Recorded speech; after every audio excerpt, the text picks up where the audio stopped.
ne savais pas que j'avais autant de pouvoir d'être responsable de l'immigration clandestine, mais enfin.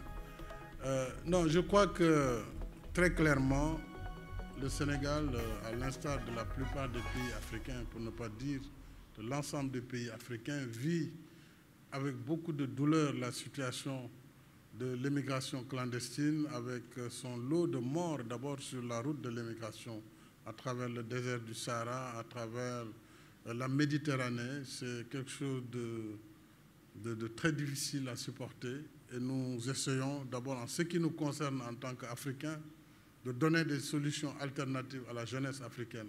Puisque la vocation de la jeunesse africaine n'est pas d'échouer au fond de la Méditerranée ou d'atteindre les rives de l'Europe et de rester dans la clandestinité. Ce n'est ni dans la dignité de l'Afrique, ni même une perspective qui est envisageable. Notre combat, c'est de trouver des solutions et des opportunités pour la jeunesse de notre continent, ici sur le continent africain. Le Sénégal n'est pas en reste. Malheureusement, nous avons aussi quelques jeunes qui sont tentés par cette aventure. Il n'y a pas plus d'une semaine, une pirogue a échoué, même ici à Dakar, venant de la Gambie. Et nous avons pu arrêter les trafiquants qui étaient à l'origine de ce trafic des migrants. Nous devons très clairement combattre l'immigration clandestine.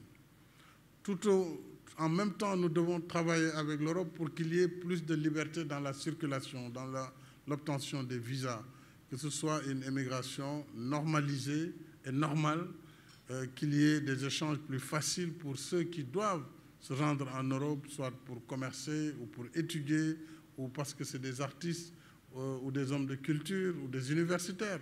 Là-dessus, nous travaillons avec nos partenaires européens, mais nous ne pouvons pas être complices des réseaux de trafiquants qui exploitent la misère des gens et qui alimentent ces réseaux de trafic d'êtres humains.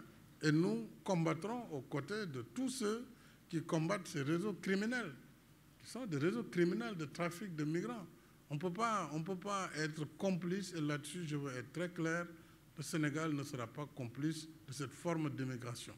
Maintenant, nous avons en Allemagne quelques Sénégalais. Nous avons à peu près 6300 à peu près Sénégalais qui vivent en Allemagne, dont à peu près 1 millier, 1100 qui sont en situation irrégulière.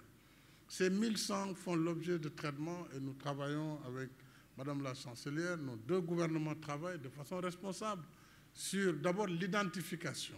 Une fois qu'ils ont été identifiés, il s'agit de voir maintenant si l'Allemagne peut offrir un cadre d'accueil. Il ne s'agit pas d'asile.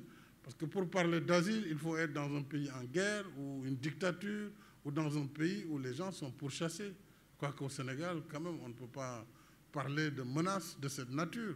Par contre, on peut effectivement voir dans le cadre de ce lot, mais ça dépend des Allemands, du gouvernement allemand, comment ils peuvent absorber partie ou tout, ou alors s'ils n'acceptent pas, comme la plupart des pays, comment envisager un retour dans des conditions qui respectent la dignité des migrants et qui soient des conditions aussi traitées avec notre gouvernement, de façon à assister ces personnels qui sont dans ce cas de l'irrégularité.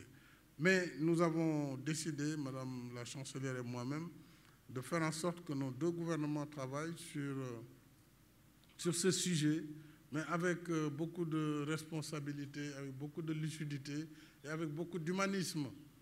Et la réponse que nous donnons, c'est ce que nous venons de faire à travers la délégation à l'entrepreneuriat rapide pour le financement des activités